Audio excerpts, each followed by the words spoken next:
আজকে তোমাদের সাথে এমন একটি রেসিপি শেয়ার করব যেটি আমরা বাইরে রেস্টুরেন্টে কোথাও খেতে গেলে মূল্য কিন্তু অনেকটাই পড়ে যায়, অনেক গায়ে লাগে, কিন্তু সেটা আমরা খুব কম খরচেই অনায়াসে বাড়িতে বানিয়ে ফেলতে পারি।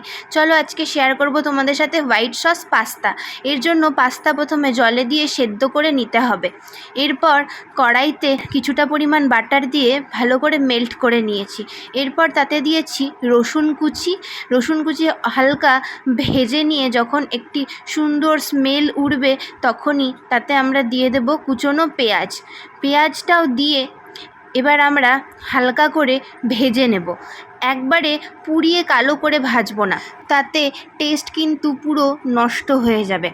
পেঁয়াজটা হালকা ভাজা হয়ে গেলে তাতে দিয়ে দেব 1 চামচ মতো ময়দা দেওয়ার পর একটু আমরা কিছুক্ষণ নাড়তে থাকবো।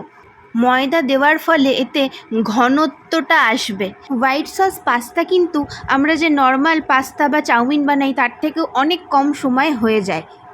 তারপর এতে আমরা দিয়ে দেব ঘন করে জাল দেওয়া দুধটা নর্মাল টেম্পারেচারে রাখাই দেবেন, বেশি ঠান্ডাও দেওয়ার দরকার নেই, আবার গরমও দেওয়ার দরকার নেই। দুধ দেওয়ার পর সেটি আমরা খুব ভালো করে মিশিয়ে নেব।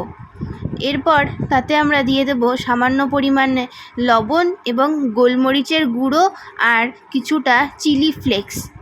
এরপর আবারও সব কিছু নাড়তে থাকবো। নাড়তে দেখবেন কিছুটা গাঢ় হয়ে আসছে। এই সময় আমরা দিয়ে দেব বেশ খানিকটা পরিমাণ চিজ। বাজার থেকে কেনার মধ্যে শুধু এই চিজটাই আমাদের অনেকের বাড়িতে থাকে না, এটাই আমাদের একটু কিনে নিয়ে আসতে হবে। একটা চিজের প্যাকেট কিনে আনলে কিন্তু আপনারা অনেকবারই এই রেসিপি বানিয়ে খেতে পারবেন। এরপর আমরা দিয়ে দেব সেদ্ধ করে রাখা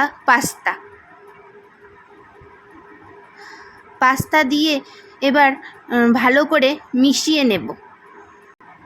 দেখুন কি সুন্দর একটা ক্রিমি ভাব চলে এসেছে। আর আমার কাছে কিছু সুইট কর্ন ছিল, সেটাও আমি দিয়ে দিলাম। আপনাদের কাছে যদি থাকে তো দেবেন, না থাকলে স্কিপও করতে পারেন।